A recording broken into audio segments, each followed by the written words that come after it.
యోబు గ్రంథం 31వ అధ్యాయం. నేను నా కన్నులతో నిబంధన చేసుకుంటేని కన్యకను నేను ఎలాగు చూచుదును, అలాగు చేసిన ఎడల పరముననున్న దేవుని ఆజ్ఞేయమగును, ఉన్నత స్థలముననున్న సర్వశక్తుని స్వాస్థ్యమేమగును.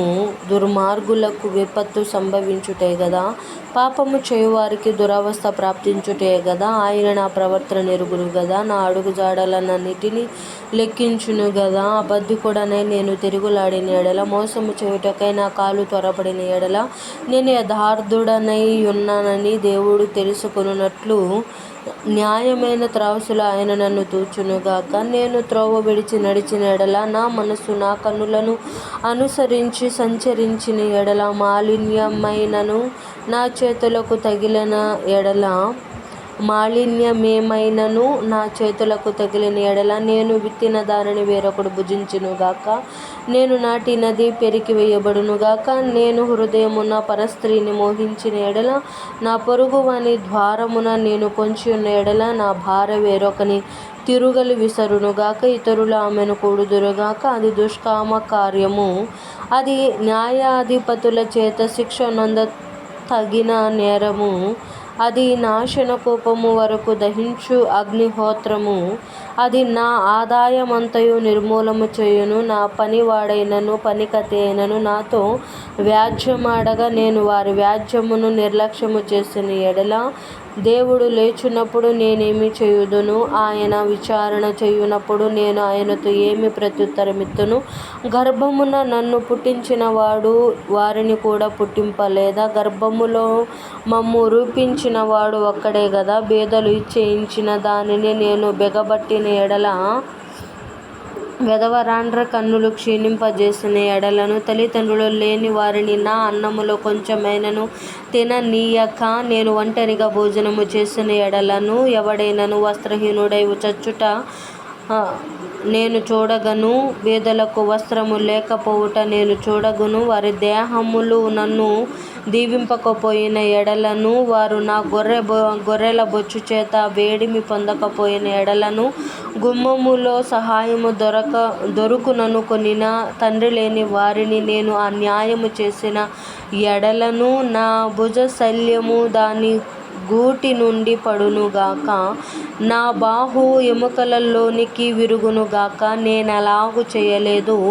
నా బాల్యము మొదలుకొని దిక్కులేని వాడు తండ్రి భావముతో నన్ను భావించి నా యొద్ద పెరిగెను. నా తల్లి గర్భమందు పుట్టిన నాట నుండి దిక్కులేని వానికి నేను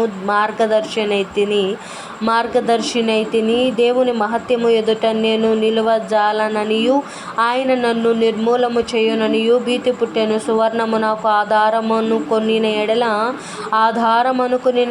నా ఆశ్రయము నీవే అని మేలిమి బంగారముతోనూ నేను చెప్పిన ఎడలను, నా ఆస్తి గొప్పదని గాని, నా చేతికి విస్తారము సొత్తు దొరికెనని గాని నేను సంతోషించిన ఎడలను, సూర్యుడు ప్రకాశించినప్పుడు నేను అతనినే గాని, చంద్రుడు మిక్కిలి కాంతి కలిగి నడుచుచుండగా అతనినే గాని చూచి, నా హృదయము రహస్యముగా ప్రేరేపింపబడి వారి తట్టు చూచి నా నోరు ముద్దు పెట్టిన ఎడలను, పరముననున్న దేవుని దృష్టికి నేను వేషధారినవుదును. అదియు న్యాయాధిపతుల చేత శిక్ష నొందదగిన నేరమగును.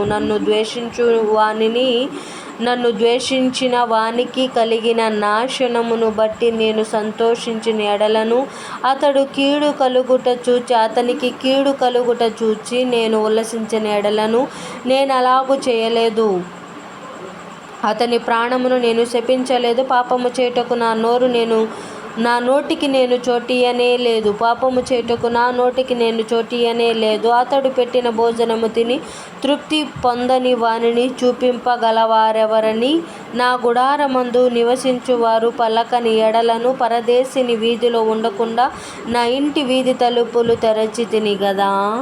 ఆదాము చేసినట్లు నా దోషములను దాచిపెట్టుకొన మహాసమూహమునకు భయపడియు, ఆదాము చేసినట్లు నా దోషములను దాచిపెట్టుకొని మహాసమూహమునకు భయపడియు, కుటుంబముల తిరస్కారమునకు జడిసియు, నేను మౌనముగా నుండి ద్వారము దాటి బయలు వెళ్ళక, రొమ్ములో నా పాపమును కప్పుకొనిన ఎడల, పరముననున్న దేవుని దృష్టికి నేను వేషధారినవుదును. నా మనవి వినుటకై నాకొకడు ఉండవలెనని నేనెంతో కోరుచున్నాను.